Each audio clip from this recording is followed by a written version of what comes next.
எல்லாருக்கும் காலை வணக்கம். பாருங்கள், சுரக்காய் வாங்கியிருக்கேன். சுரக்காய் சாதம் செய்யலாம். இங்கெல்லாம் டைரெக்டாக பறிச்சுட்டு வந்து அப்படியே தராங்க. சுரக்காய் சாதம் செய்யலாம். நான் வாங்கி 2 நாள் ஆகிடுச்சு. வெறும் 10 ரூபா தான் இந்த சுரக்காய். சூப்பராக செய்யலாம். அதுக்கு என்னென்ன தேவைன்னு இது ஃபுல்லாக ஃபஸ்ட்டு சீவி, தோல் பூரா சீவி எடுத்துடணும். எடுத்துகிட்டு அப்படியே கண்ணுக்கு தெரியாத பொடி பொடியாக கட் பண்ணி எடுத்துகிட்டு வந்து அதுக்கப்புறம் என்னென்ன தேவைன்னு பார்க்கலாம். இந்த சேனல் பார்க்குறவங்க லைக் பண்ணுங்கள், கமெண்ட் பண்ணுங்கள், ஷேர் பண்ணுங்கள். புதுசாக பார்க்குறவங்களும் ஒரு சப்ஸ்கிரைப் பண்ணி விடுங்க.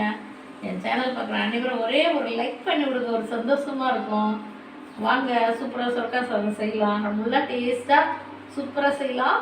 வாங்க, உங்களுக்கு பிடிச்ச வீட்டில் இருக்க வில்லேஜ் வீட்டில் இது மாதிரி பாருங்கள். சுரக்காய் பூரா தோலெல்லாம் சீவி அப்படியே பொடி பொடியாக கட் பண்ணிட்டு வந்துட்டேன். அது தேவையானது தக்காளி, பெரிய தக்காளி 2-3 தக்காளி வச்சுருக்கேன். சின்ன வெங்காயம் ஒரு 10 சின்ன வெங்காயம், குட்டி பெரிய பெரிய வெங்காயம் சின்னதாக அரிஞ்சு வச்சுருக்கேன். பூண்டு ஒரு 10 பல், இஞ்சி ஒரு பில்ல இஞ்சி